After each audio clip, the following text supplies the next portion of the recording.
নমস্কাৰ বন্ধুসকল, welcome to my YouTube channel Assam career update. আজি পুনৰ আপোনালোকৰ কাৰণে বহুত ভাল খবৰ আহিছে।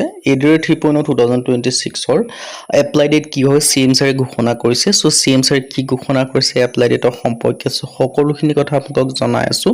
চ' ভিডিঅ'টো শেষলৈকে চাব। যদি ভিডিঅ'টো ভাল পায় ভিডিঅ' লাইক এটা কৰি পাই লগৰ চেনেল ছাবস্ক্ৰাইব কৰি পাই এনেকুৱা ভিডিঅ'সমূহ প্ৰতিদিনে পাই থাকিব। আৰু মোৰ হোৱাটছআপ চেনেল ভিডিঅ' ডেছক্ৰিপশ্যন দিয়া আছে, তাত গৈ ফ'ল'টো কৰি দিব। আহক আজি ভিডিঅ' আৰম্ভ কৰোঁ। চ' CMSৰে কি ঘোষণা কৰিছে মই আপোনালোকক বাইকটো শুনাই দিব বিচাৰিছোঁ।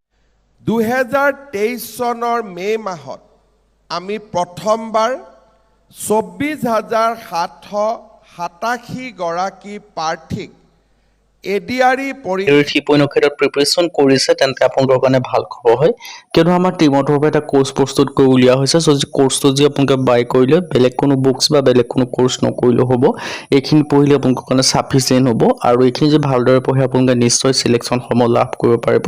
আৰু যিটো কোৰ্চটো আপোনালোকৰ সুবিধা হোৱাকৈ বৰ্তমান আপোনালোকৰ কাৰণে 50% অফাৰ চলি আছে। আৰু অফাৰটো লিমিটেড টাইমৰ অফাৰ হয়। চ' অফাৰটো অতি সোনকালে শেষ হ'বলৈ গৈ আছে।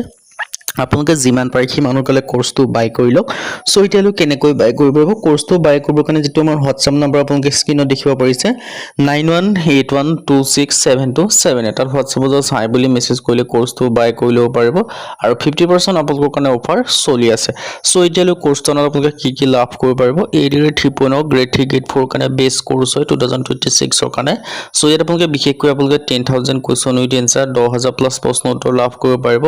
অসমীয়া আৰু ইংৰাজী মাধ্যম দুয়োটা মাধ্যমতে লাভ কৰিব পাৰিব। অল টপিকৰ A to Z এনালাইচিছ যিমানখিনি ছাবজেক্ট আছে সেই ছাবজেক্টখিনি যিখিনি টপিক আছে সেই টপিকখিনি সকলোখিনি A to Z এনালাইচিছ লাভ কৰিব পাৰিব। চ' তাৰপিছত অসমীয়া আৰু ইংৰাজী মাধ্যম দুয়োটা মাধ্যমতে লাভ কৰিব পাৰিব। আৰু অল টপিকৰ A to Z এনালাইচিছ যিমানখিনি ছাবজেক্ট আছে ছাবজেক্টখিনিৰ পৰা যিখিনি কুৱেশ্যন এনচাৰ আহে সেই কুৱেশ্যন এনচাৰখিনি যিখিনি টপিক আছে সকলোখিনি টপিকৰ A to Z এনালাইচিছ লাভ কৰিব পাৰিব। তাৰপিছত এই লোক কি কি ছাবজেক্ট পাব? ছ'চিয়েল ষ্টাডি পাব। ছ'চিয়েল ষ্টাডিৰ ক্ষেত্ৰত হিষ্ট্ৰী হওক, পলিটি হওক, ইকনমি হওক, জিঅ'গ্ৰাফী হওক, আছাম ৰিলেটেড পাব, ইণ্ডিয়া ৰিলেটেড পাব, ৱৰ্ল্ড ৰিলেটেড পাব। চ' সকলোখিনি ভাগ ভাগকৈ ছেপাৰেট কৰি লাভ কৰিব পাৰিব। আৰ্ট এণ্ড কালচাৰ সকলোখিনি পাব। জেনেৰেল নলেজৰ ক্ষেত্ৰত কাৰেণ্ট এফেয়াৰ্ছ ইনক্লুডিং আছে, মেথমেটিক্স হওক, ৰিজনিং হওক, ইংলিছ গ্ৰামাৰ হওক সকলোখিনি আছে। আৰু যেতিয়া কোৰ্চটো বাই কৰি লৈ পঢ়িব তাৰপিছত আপোনালোকে নিজকে পৰীক্ষা কৰি চাব লাগিব। চ' আপোনালোকে নিজকে পৰীক্ষা কৰি চাবৰ কাৰণে 10খনকৈ মক টেষ্টৰ কাৰণে টেষ্ট পেপাৰ লাভ কৰিব পাৰিব। লগতে আপোনালোকে প্ৰিভিয়াছ কুৱেশ্যন পেপাৰ লাভ কৰিব পাৰিব। চ' এটা বেষ্ট অপৰচুনিটি হয়। চ' এডিআৰ ক্ষেত্ৰত যদি আপোনালোকে এক্সামসমূহ দিম বুলি ভাবিছে, চ' এইটোৱে আপোনালোকৰ কাৰণে সুবৰ্ণ সুযোগ হয়। সময় মিছ নকৰিব। এতিয়াৰ পৰাই ভালদৰে পঢ়া শুনা কৰক আৰু চিলেকশ্যনসমূহৰ ক্ষেত্ৰত আৰু এখোজ আগুৱাই আপোনালোকে যাওক। চ' এইখিনি আপোনালোকে ডিটেইলছ হয়। আৰু লগতে এই কোৰ্চটো অকল এডিআৰ বুলি নহয়, অসমৰ যিকোনো কম্পিটিটিভ এক্সামৰ ক্ষেত্ৰত এই কোৰ্চটোৰ দ্বাৰা পঢ়ি আপোনালোকে চিলেকশ্যনসমূহ লাভ কৰিব পাৰিব। For example Assam police, ABUB, SI, forest হওক, DSS হওক, DME হওক সকলো ক্ষেত্ৰত পঢ়িব পাৰিব। লগতে টেটৰ কাৰণেও পাৰিব, GTP, GTT ছাৰ হওক। আৰু লগতে এডিআৰ ক্ষেত্ৰতো one of the best course হয়। চ' সোনকালে গৈ বাই কৰি লৈ আপোনালোকে চিলেকশ্যনসমূহৰ ক্ষেত্ৰত আৰু এখোজ আপোনালোকে আগুৱাই যাব পাৰিব। চ' এতিয়া মই আপোনালোকক CMSৰ যিটো সম্পূৰ্ণ বাইট হয় মই সেইটো আপোনালোকক শুনাই দিব বিচাৰিছোঁ। আপোনালোকে ভালদৰে শুনি ল'ব।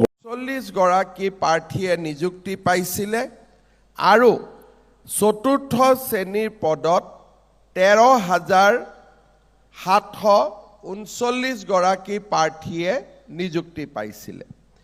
এইবাৰ তৃতীয় শ্ৰেণীত আমি 6,182 গৰাকী আৰু চাহ জনজাতি লোকসকলৰ বাবে 164 গৰাকী প্ৰাৰ্থীক আমি নিযুক্তি পত্ৰ প্ৰদান কৰিম।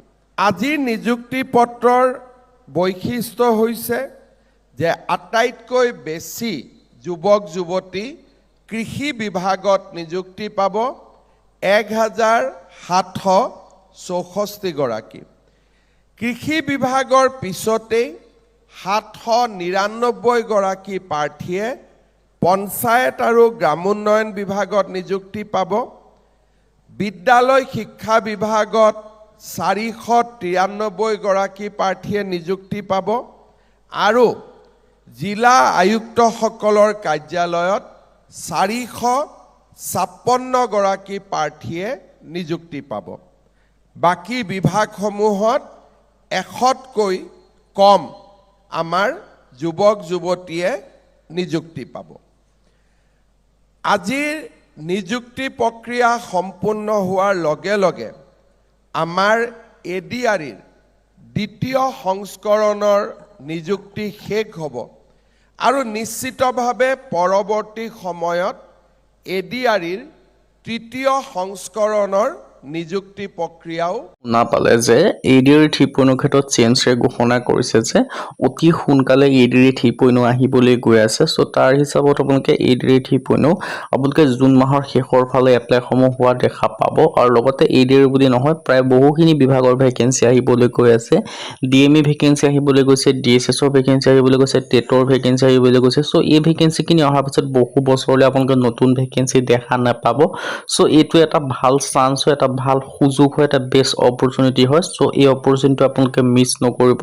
এতিয়াৰ পৰা ভালদৰে পঢ়া শুনা কৰা লাগক যাতে আপোনালোকৰ এই সুযোগটো আপোনালোকৰ হাতৰ পৰা হেৰাই যাবলৈ নাপাওক। কিয়নো আপোনালোকে যে বছৰ ধৰি একেটা কামতে যে আপোনালোকে লাগি থাকে, আপোনালোকৰ বয়সসমূহ ৰৈ নাথাকে ন। সো সেই হিচাপত আপোনালোকে এতিয়াৰ পৰা ভালদৰে পঢ়ক আৰু সিলেকশ্যন সমূহৰ ক্ষেত্ৰত আৰু এখোজ আপোনালোকে আগুৱাই চাওক। সো এতিয়াৰ পৰা ভালদৰে পঢ়া শুনা কৰিবৰ কাৰণে আপোনালোকক এটা বেষ্ট সমল লাগিব বা ক'ৰ পৰা পঢ়িব, কি সিলেবাস পঢ়িব, কিন্তু আপোনালোকে ভালদৰে গম নাপায় ন।